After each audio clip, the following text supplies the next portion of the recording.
Tegelikult on nii, et selle teema ettevalmistamisega me hakkasime Eesti Noorsootöötajate Kogus otsima inimesi, kes seda avaettekannet teeks ja saime umbes ühe käe sõrmedel nimesid, isegi võib-olla vähem, veid teevad kätt täis.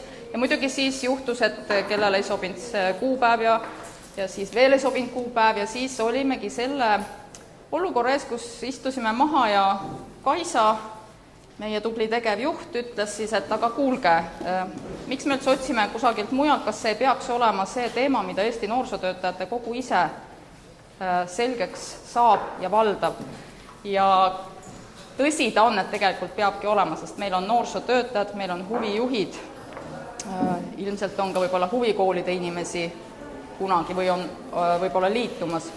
Et tegelikult see mitteformaalse õppe teema peaks meile endile väga selgeks saama ja me peaksime kõik seda hästi valdama, aga see ei olegi nii kerge, et selles mõttes ma natuke imestan, et retsepti koostisosasid tahtsid väga vähesed, aga tegelikult ei saa edasi minna, kui me ei tea, mis sinna sisse käib. Ja kui ma hakkasin seda ettekannet ette valmistama ja ma räägin palju ja selles mõttes, kuna ma töötan ka ülikoolis, siis see võib välja näha natuke nagu loeng, aga tõesti ma annan teile ka mingil hetkel natuke sõna ja slaide mul ei ole väga palju, aga mõned üksikud, et oleks pilt ka nagu silme ees. Et ühe sõnaga, kui ma hakkasin seda asja ette valmistama, siis ma avastasin hämmastusega, et mitteformaalsest õppimisest on väga vähe kirjutatud. Ja sellest on eriti vähe kirjutatud teaduskirjanduses, mis on samas see koht, et kui seal sind ei ole olemas, siis ei ole seda valdkonda ka nagu väga olemas. Ja olid ainult mõned üksikud artiklid, mis mitteformaalse õppe kontseptsiooni lahti mõtestasid ja rääkisid ka tulemustest, milleni mitteformaalse õppimise käigus on jõutud. Et mul on mõned artiklid ka kaasas, need on mõistagi inglise keeles, kui te tahate neid sirvida, neid on närinud mu kass ka muu hulgas, aga te võite neid pärast lugeda ka lihtsalt jätke nad mulle alles. Teine asi, mis sealt artiklitest välja tuli, oli see, et mitteformaalsest õppimisest on palju tehtud selliseid praktika kokkuvõtteid või programmide kokkuvõtteid ja raporteid, ehk selliseid lihtsamaid uuringuraporteid. Ja see on ka see põhjus, et tegelikult Euroopa Liidus tõesti ütleme siis noorsootöös ja noortepoliitikas on mitteformaalõpe see põhirõhk, mille ümber asi on üles ehitatud ja loomulikult selles raamistikus on siis peetud vajalikuks midagi uurida ja millestki kirjutada. Näiteks EVS-ist on üht-teist kirjutatud, kuidas noored on rahule jäänud, kuidas vastuvõtjad on rahule jäänud ja nii edasi. Aga üldiselt tegelikult leiab väga vähe materjali selle kohta. Alati on viisakas ja mu mõtted on ilmselt hüplikud, sest et ma tegelikult mõtestan seda teemat ka alles iseenda jaoks lahti, nii et selles mõttes, kui me tahame selle paja juurde, selle menüü juurde tulla, siis ma ei tea, paljud teist on sellised minu vanused, aga ma mäletan, et omal ajal siis oli veel nõukogude aeg, kaeti laudadel sünnipäevadeks seksereid. Kõlab näitsa naljakalt, eks ole, ma ei tea, kas nooremad inimesed teavad, kalasekser, lihasekser, et see on ka võib-olla selline asi, et see on suupiste vaagen praegu, kus saab natukene ampsata, aga kõhtu päris täis ei saa, aga saab mõtteid, mida edasi mõelda, mille üle nagu edasi ka arutleda selle päeva jooksul. Nüüd ajaloost rääkides, siis ma näitan ka korra kiirelt, et ma hästi lühidalt räägin ajaloost, definitsioonist, mõned asjad ripuvad ka teil seal selja taga osadel, räägin mitteformaalõppe sisust ja rollist ja noorsootöö sisust ja rollist ja ka siis teeme mõttekohe, mõtleme, kuidas Eestis on ja siis püüame luua mõningaid seoseid, aga me ei jõua kindlasti lõpuni. Et see on maitsmine ja edasi mõtlemiseks on siin lihtsalt natukene infot ja teadmisi. Et ajaloost siis, kui te mõtlete, milline õppimine toimus siis väga-väga ammu, kus noored õppisid ja lapsed õppisid, kui ka tõesti mõtleme sajandeid tagasi. Kodus õppisid, täiskasvanutelt õppisidki, tegelikult elu käigus õppisid. Täna ma ütleks, et see on informaalne õppimine, kui nad õppisid ema või vanaema kõrvalt süüa tegema või isa kõrvalt põldu harima. Aga samm edasi, kui me mõtleme, kui mingeid spetsiifilisi oskusi mindi õppima, siis olid meister ja sell, õpipoisi asjad, eks ole, seda võiks juba nimetada mitteformaalseks õppimiseks, sest mindi õppima kindla sihiga, omandada kindlaid oskusi ja kindlaid teadmisi ka sinna juurde. Mida enam arenes kirjakeel, seda rohkem teadmisi liikus mingisse institutsiooni, on, eks ole, öelda. See institutsioon tahest või tahtmata oli sel ajal mis asi? Kirik tegelikult, sest enamus esimest üles tähendatud infot või teadmisi oli seotud religiooniga. Ja sellepärast ei ole ju ka imestada, et haridus kui säärane kasvas välja kirikutest, kloostritest. Ja alles hiljem olid, eks ole, eraldi asutused nagu koolid. Et see on see koht, kus tegelikult võiks öelda, et õppimine institutsionaliseeriti ära, ta läks mingi asutuse või mingi organisatsiooni alla, ta muutus formaalseks. Haridussüsteem sealt maalt võiks öelda, on tegelikult formaalne, kui ta on liikunud mingi organisatsiooni alla. Kui te teate seda noorsootöö ajalugu, ma usun, et olete minusest kindlasti lugenud, pühakutest, kardinalidest ja lordidest, siis tegelikult noorsootöö ju arenes täpselt samamoodi välja. Läbi kiriku selleks, et aidata tegelikult neid noori, kes olid hästi palju tänavatel, kui oli tööstuse areng, vanemad olid pikad päevad tööl, nad olid omapäi, neid oli vaja aidata, toetada, nende aeg oli vaja mõttekalt sisustada, see oli üks suund. Teine suund oli näiteks noorte enda organiseerumine, noorte liikumised. Ja näiteks ka skautlus sinna juurde, et need on sellised 3 põhisuunda. Et võiks öelda, et selline formaalhariduse teke, koolide teke on viinud teadmised natuke elu kaugemaks ja ma usun, et sellega te nõustute, kui te loete ka neid PISA-testide kriitikat ja huvitav oleks kuulda ka noorte arvamust õhtupoolt, kas noored sellega nõustuvad, et see, mis tuleb sellest formaalsest haridusest, võib olla veidi elu kauge. Et see ei ole praktilise eluga nii palju seotud, kui see mitteformaalne ja informaalne õppimine. See on süsteemsem, ta on mingi süsteemi osa ja süsteemidele teatavasti on omane iseennast säilitada.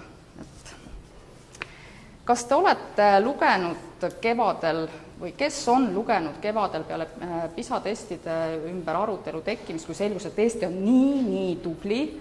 Kas keegi luges Postimehes arvamuslugu, mille kirjutasid 2 Tallinna Ülikooli professorit, Mati Heidmets ja Eve Eisenschmidt?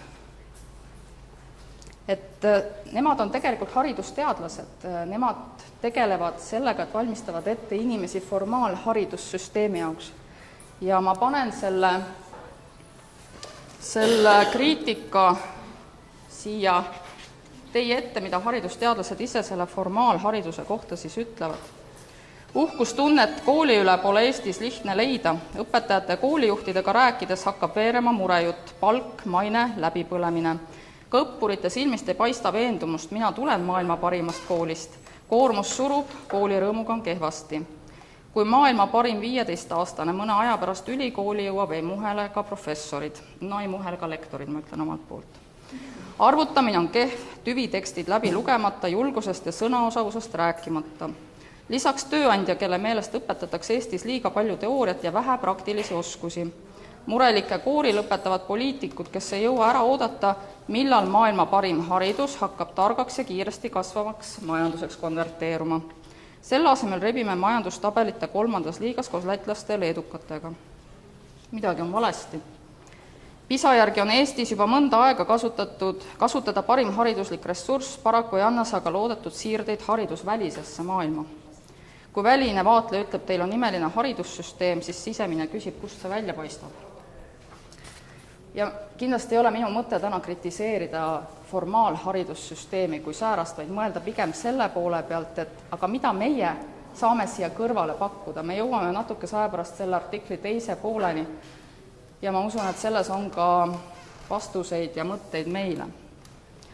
Aga sellest taustast ja ajaloost rääkides, siis ütleme, et haridussüsteemi muutumisega formaalseks, kui ta liikus institutsioonide alla, sellest on kujunenud valdkond. Ja sellest on kujunenud valdkond, mida respekteeritakse, mida päris palju rahastatakse, millest päris palju räägitakse ja mis ka seetõttu on rohkem pildil ja rohkem väärtustatud. Kui me paneme siia kõrvale näiteks meie enda noortevaldkonna, siis need võrdlused on juba nendes aspektides väärtustamine, rahastamine, isegi märkamine erinevad. Aga iseenesest õppimine leiab ju aset igal pool ja tegelikult õppija keskne lähenemine ütleb seda, et ei ole vahet, kus inimene õpib. Inimese jaoks ei ole vahet, kas ta õpib koolis need oskused ära, saab need teadmised, või saab ta nad noortekeskuses, või saab ta nad võib-olla kusagil välismaises vahetusprogrammis või ise õppides. Õppija jaoks ei ole vahet, kas on institutsionaliseeritud koht või on see vabas formaadis koht. Meie ise oleme loonud need erinevad lähenemised ja rohkem kaldu selle isoleeritud lähenemise poole, kus me räägime kohtadest, kus õppimine toimub, ja tänu sellele me ise tekitame ka seda isolatsiooni, et on üks koht, kus kindlasti õppimine toimub, see on tunnustatud õppimine, mis toimub ju koolis, eks ole, sest sealt tuleb kaasa ka tunnistus, seal on professionaalsed õpetajad, seal me teame, et on õppekava, seal me teame, mida nad saavad, isegi kui nad saavad neid fakte ainult ja nad ei oska neid fakte ellu rakendada, siis ometigi me aktsepteerime seda süsteemi, mille me ise oleme kujundanud, mis läbi aegade on lihtsalt niimoodi kujunenud. Ja siis me räägime, et mitteformaalne õppimine toimub väljaspool kooli. Nagu paljud definitsioonid tegelikult ütlevad, ka noorsootöö on millegi väline. Me oleme ise need erisused loonud. Et definitsioonide juurde tulles siis nagu noorsootöödki eri riikides defineeritakse erinevalt, on tegelikult ka mitteformaalõppel päris mitmeid definitsioone. Ja nagu ma ütlesin, osad on need, mis defineerivad mitteformaalõpet läbi formaalõppe ja formaalhariduse. Ehk et see on midagi, mis toimub sellest väljapool. See on eraldi, see on teistsugune, see on erinev, need on kaks isoleeritud süsteemi justkui. Et selles mõttes on see arvestamise, millest Kristi ka ütles, et mitteformaalõppe arvestamise teema on võib-olla sellepärast ka eriti raske, et me ise oleme isoleerinud need süsteemid eraldi, samal ajal kui õppija jaoks tegelikult ei ole oluline, kus ta need teadmised, oskused ja hoiakud omandab. Et siis üks võimalus defineerida, aga kui te vaatate noortepassi definitsioon, ja see on nüüd minu tõlge, et ilmselt ametlikult te kohtate võib-olla veidi teistsugust tõlget, aga ma tahtsin otse tõlkida inglise keelest, nagu ta oli, ja ma sain sellise. Mitteformaalõppe, ja minust on kõige olulisem osa tänases selles koostisosas, et kui me tahame rääkida sellest, mis on mitteformaalõppe noorsootöös, siis mõelgem praegu defineerides, kas me teeme tegelikult neid asju. Mitteformaalõppe on eesmärgipärane, see tähendab, sellel on eesmärk. Ta on vabatahtlik õppimine, kogu noorsootöö on enamasti meil vabatahtlik, leiab aset mitmesugustes keskkondades ja situatsioonides, kus õpetamine, koolitamine ja õppimine ei ole tingimata põhitegevused, aga see võib seal toimuda. Need võivad olla ajutised keskkonnad ja situatsioonid, aga võivad olla ka kursused või tegevused, mida viivad läbi professionaalsed juhendajad või vabatahtlikud. Need tegevused on planeeritud, kuid harva õppekavadele omaselt formaalselt struktureeritud. Need tegevused on enamasti konkreetsetele sihtrühmadele.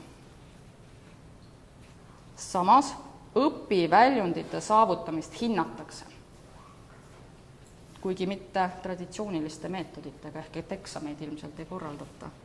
Ja päris selle protsessi lõpus ka diplomeid võib-olla ei väljastata. Ehk et tegelikult selleks, et rääkida, kas me noorsootöös teeme mitteformaalõpet, peaks praegu küsima, kas me teeme neid asju. Kas need tegevused on eesmärgipärased, mitmekesistes keskkondades tehtud, kavandatud, konkreetsele sihtrühmale, siin me võime pärast vaielda natuke, ma isegi tahaks, et me vaidleks. Ja kas me hindame õpiväljundite saavutamist? Et siis on see alles mitteformaalne õppimine. Jätan lihtsalt mõttekohaks. Nüüd, milliseid oskusi, teadmisi ja hoiakuid siis läbi mitteformaalõppe õpetatakse? Või vähemalt, mis on Euroopa Liidus kokku lepitud, te teate kindlasti. Te teate kindlasti võtmepädevustest. Kindlasti te teate, et ka Eesti riiklikus õppekavas on olemas üldpädevused. Vaatame, kas nendes on natuke ka erinevusi. Tegelikult väga palju ei ole, ma ütlen kohe. Seetõttu me võime ma panin ainult üles need võtmepädevused, sest et need katavad ära ka Eesti riiklikus õppekavas olevad üldpädevused, lihtsalt veidi on sõnastused erinevad, näiteks suhtluspädevus, võtmepädevuste lahtris on 2 esimest, eks ole, et nad on eraldi. Või näiteks võtmepädevuste altpoolt 3. isiklik kultuuride vaheline sotsiaalne kodaniku pädevus on üldpädevustes mitme erineva pädevusena. Ja ettevõtlikkuspädevusele lisaks on võtmepädevustes eraldi rõhutatud algatusvõimet, aga sisuliselt on tegemist samade pädevustega. Ja mitteformaalne õppimine tegeleb just nimelt nende võtmepädevuste õpetamisega. Ehk et tegelikult te näete, et koolil kui formaalsel hariduse asutusel ja ükskõik millisel noorsootöö asutusel või programmil on väga palju kattuvusi tegelikult formaalõppega. Me tegelikult ajame sama asja. Lihtsalt, et kas me teeme seda teadlikult definitsiooni juurde tagasi tulles, kas me teeme seda eesmärgipäraselt, planeeritult, kas me hindame õpiväljundite saavutamist, sest see on see, mida koolis kohe küsitakse, et kas õpiväljundid on saavutatud selleks, et ma võiksin seda arvestada selles formaalõppes. Et tegelikult teeme samu asju. Ja leidsin veel väga huvitava asja, mille lihtsalt viskan õhku kui ühe retsepti koostisosa. Olen teinud täiesti ise tõlke ja see võib-olla on konarlik, sest heaolu õppimise tuumikvõimed ei kõla võib-olla väga atraktiivselt, aga see oli selline otsetõlge, kus 2 autorit arutlesid ka mitteformaalse õppimise üle, arutlesid ka nende samade võtmepädevuste üle, aga tegelikult küsisid, kas sellest on küllalt. Ja ma usun, et tänases muutuvas maailmas, kus me teame, et ka juba kooli ja noorsootöös on näiteks tulemas või juba ka sisse tulnud selline hea asi nagu vaikuseminutid, olete kursis, ja mitmed taolised muud algatused, siis see näitab, et on vajadus veel millegi järele. Ja mulle tundub, et siin on need asjad kirjas, mille järele võiks veel vajadus olla, et õpetada last ja noort olema heaolus ka õppimise ja elamise keskel, ehk et kas siit oleks ka noorsootööle midagi üle võtta. Loomulikult mõned asjad on võtmepädevustes juba praegu ka kaetud, sest tegelikult ka õppimisoskuse all räägitakse refleksioonist, aga seal räägitakse õppimise kontekstis. Et muidugi võib ju reflekteerida laiemalt oma elu ja õnnestumiste, toimetuleku viiside, probleemide lahendamise viiside, muude asjade üle. Kuulamine, empaatia, kuidas neid võimeid saaks noorsootöös ka teadlikult arendada noortel. Lõdvestumine, vaikuse minutid, eks ole. Kuidas need asjad noorsootöösse tuua lisaks sellele võtmepädevuste jadale? Et lihtsalt mõttekohaks teile. Ja miks? Et tulles tagasi selle artikli juurde, ma panen sellega ette, aga ma loen ka. See on päris pikk jutt, aga ma arvan, et see on üsna põhjapanev. Ja seda kirjutavad haridusteadlased. Inimesed, kes õpetavad õpetajaid ehk valmistavad ette inimesi formaalharidussüsteemi jaoks. Ja nad kirjutavad nii, sel kevadel pani Maailma Majandusfoorum lauale uuringu, mille käigus küsitleti 371 globaalse haardega korporatsiooni juhti. Foorum tahtis teada, milliste oskustega töötajad on lähiajal töömaailmas kõige nõutumad. Tipptegijate sõnum oli selline: kokkuvõtlikult sotsiaalsed oskused, veenmisoskus, emotsioonide juhtimine, õppimisvõime saavad tööstussektoris olema suurema nõudlusega kui kitsad tehnilised oskused, sellised nagu programmeerimine või tehniliste süsteemide juhtimine. Võtmetähtsusega on, et tehnilistele oskustele lisanduks töötajate oluliselt tugev sotsiaalne koostöövõimekus. Sellist juttu ja humanitaaridega kasvatusteadlased, seda räägivad tööstushaid, ju siis king pigistab. Andke meile liidrivõimetega eestvedajaid ja läbimurdjaid, tehnikaga saame ise hakkama, selliseid mõtteavaldusi tuleb uksest ja aknast. Koolikeelde tõlgituna on sõnum selline, aga ma lisaks, et ka noorsootöökeelde tõlgituna. Eduks nii töömaailmas kui elus üldse ei piisa pelgalt ainealastest teadmistest, ei piisa hästi ära õpitud matemaatikast, ajaloost või hiina keelest. Elus hakkama saamiseks on järjest olulisemad niinimetatud pehmed oskused. Oskus suhelda ja inimesi motiveerida, eneseusk ja julgus eksida. Kas see ei ole mitte see, mida me noorsootöös teeme? Anname võimalusi eksimiseks, proovimiseks. Suur pilt ja nutikus näha seoseid eluvaldkondade vahel. PISA mõõdab ainealaseid teadmisi täpselt samuti, nagu seda teevad meie riigieksamid. PISA ja riigieksamite geenius tunneb hästi oma õppeainet ja oskab selle raames püstitatud probleeme lahendada.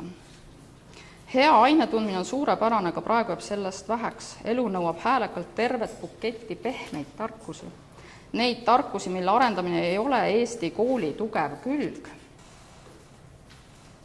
Ehk on just siin peidus põhjused, miks me oma maailma parima kooli suhtes veidi kõhklevad oleme.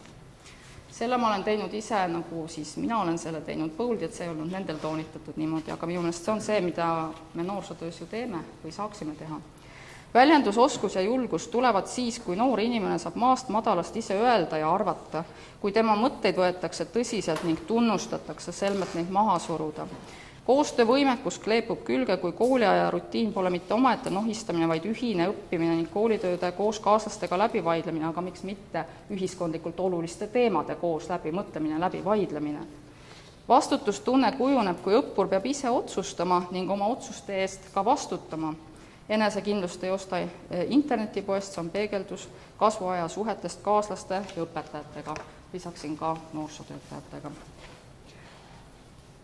Et jätaksin ka teile õhku, et kas see pole just see, mida me teeme, milles meie oleme tegelikult head, aga me ei ole suutnud seda ise välja kommunikeerida, et me tegelikult sellega tegeleme päevast päeva. Me oleme ise kuidagi jäänud tagasihoidlikuks ja kõhklevaks mitteformaalõppe osa üle noorsootöös, kuigi mitteformaalne õppimine ja seda kirjutavad Soome autorid, kes on tõesti selle teemaga rohkem tegelenud, nagu Tomi Kiilakoski ja tema meeskond, kes on uurinud näiteks noortekeskuste kontekstis mitteformaalset õppimist ja õppimise keskkonna loomist, on öelnud, et noorsootöö on oma legitiimsuse tegelikult saanud Euroopa Liidus tänu sellele mitteformaalõppe kontseptsioonile. Ehk et see on see, mis tegelikult annab meile väärtuse, aga me ei kasuta seda ise teadlikult ära. Ja miks? Mind huvitab kõige rohkem see küsimus, et miks me seda ei tee. Ja kindlasti me sellel pajal selle üle tegelikult ka arutame. Ja kindlasti me saame sellel pajal ka neid number või see B, mis Kristi tõi, me saame neid meetodeid ja oskusi, kuidas paremini õppimise protsessi tegelikult ellu viia, selleks, et sirge seljaga öelda, et aga meie teeme tegelikult neid asju. Vaatame nüüd natuke seda noorsootöö asja, mida siin mõned juba tegid endale selgeks siin. Et kuidas see siis ikkagi veel täpsemalt siia noorsootöö mudelitesse paigutub. Ja olgu kohe öeldud, ega neid mudeleid võib olla ju mitmeid. Panen slaidi ka, siis on samal ajal hea vaadata. Et noorsootöö mudeleid on mitmeid. Ei ole ühte absoluutset mudelit, mis on ainuõige, aga seegi mudel on tegelikult ju välja kujunenud sellises vanas Euroopas meie mõistes ja rohkem sellises Briti ja Iiri kontekstis. Aga lihtsalt huvi pärast võiks vaadata, et kuidas see noorsootöö siis on kujunenud. Ja see on tinglik. Ma ütlen, et see ei ole absoluutne. Ärge võtke seda kui ainsat absoluutset tõde, aga see on koht, mille ümber võiks arutleda. 1870 kuni 1919 noorsootöö eesmärk, iseloomu kasvatamine, inglise keelest jälle otse character building, tõlkisin niimoodi. Võib-olla ei ole päris täpselt, aga te saate aru võib-olla, mida ma mõtlen, et sel ajal arenesidki need noorte liikumised, skautlus, loomulikult siiamaani tegelikult on seal nagu sellisel iseloomu kasvatamisel, distsipliinil, mingitel kindlatel põhimõtetel väga suur osa. Noorsootöötaja oli juhi rollis ja noor oli järgija. Seejärel oli üleminek ja autorid on öelnud, et see on oluline üleminek.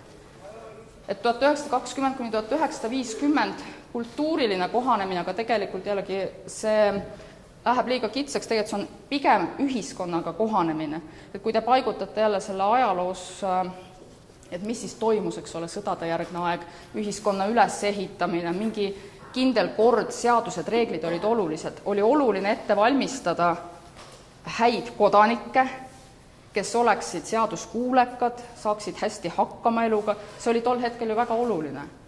Ja noorsootöötaja oli selles mõttes õpetaja rollis, kes rääkis, kuidas on õige, kuidas peab.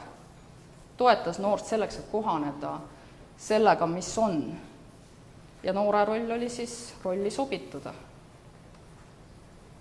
1950–1975 selline, tegelikult mina tooks siia, et selline oluline üleminekuaeg on selline isikliku arendamise teema ja Ühendriikidest on välja tulnud selline termin nagu positive youth development, mis on sealse noorsootöö A ja O, kus noorsootöö või noortega töö põhisisuks on toetada noore isiklikku arengut.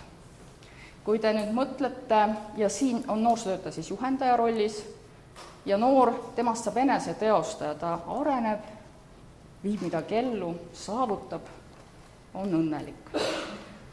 Kui te nüüd mõtlete meie noorsootöö definitsiooni peale, siis minule kisub ta väga siia kasti tegelikult. Aga see on üks mõttekoht, kus ma pärast tahaksin, et te laudkondades arutaksite, et kuhu me mahume. Ja 1975 mõlemad perioodid, viimased perioodid on tegelikult sama algusega selles mudelis tähistatud. Jällegi, see on selline vana Euroopa kontekst, muutused, mis toimusid sealses majanduses ilmselt, sealses ühiskonnakorralduses põhjustasid ilmselt mingite rühmade kõrvalejäämist, nii-öelda klasside tõrjutust, vaesust ja oli vaja teatud rühmi hakata võimestama, ekstra võimestama selleks, et nad saaksid ühiskonnas hakkama, et nad omandaksid hariduse, et nad ei jääks ühiskonnale koormaks. Tegelikult siin maalt võiks ju arutada, et võib-olla kusagil siin maal tuli selline sotsiaaltöö roll natuke tagasi, et võib-olla ka päris alguses, kui ta kirikust kasvas välja, oli see sotsiaaltöö roll ja abistav roll, aga siin ta tuleb uuesti nagu sisse. Ja pange tähele, noorsootöötaja rolliks on siin olla sotsiaalne kriitik. Ehk et olla väga teadlik sellest, mis ühiskonnas toimub. Osata näha neid protsesse, osata arutleda selle üle, samal ajal võimestades noort, olema aktiivne ja oma elu eest seisma, võitlema võib-olla, et sealt samm edasi on emantsipatsioon. Ma ei tea, kui palju see on Eesti noorsootöösse jõudnud. Kui palju meie tegelikult tegeleme sellega, et nii-öelda pakkuda noortele vabanemist sellest võimuhierarhiast, milles nad tegelikult on koolis, tegelikult ka ühiskonnas laiemalt, kus ikkagi on mingi hierarhia olemas. Näiteks Austraalia noorsootöö tegeleb väga selgelt just selle viimase reaga, pidades kõige olulisemaks noorte õigusi ja inimõigusi laiemalt. Ja noorsootöötaja on aktivisti rollis vajadusel lobides noore jaoks seda teed, vajadusel teiste täiskasvanud gruppidega või ka professionaalide gruppidega isegi vastuollu võib-olla minnes, sest tema seab noore huvid kõige tähtsamale kohale, et noor oleks see, kes ei oleks tõrjutud või ka mingite võimumängudest mõjutatud, ei poliitikas, ei hariduses, ei tööturul. Näiteks praegu Austraalias on väga suur teema, et miks noortele lubab seadusandlus seal maksta tööturule sisenedes, kui nad on teatud vanuseni, madalamat palka, kuigi samal töökohal töötav inimene, kes on vanem, saab sama töö eest suuremat palka. Ja see on nende arutelude ülalhoidmine ja nende teemadega tegelemine on ka noorsootöö roll seal. Ehk et ma ei tea, kas me täna isegi valimis- ja langetamise kontekstis tegelikult mõtestame noorsootöös seda, et me tegeleme noorte võimestamisega, nende kodanikuks olemise toetamisega ja vajadusel ka võib-olla mingite võimusuhete lahti mõtestamisega, nende eest ka seismisega. Et ma paluksingi teilt 5 minuti jooksul oma lauas nüüd arutada oma kogemusest tulenevalt, et kus täna Eesti noorsootöö kõige rohkem on ja võib-olla mitmes, täiesti teie praktikast ja kogemusest tulenevalt.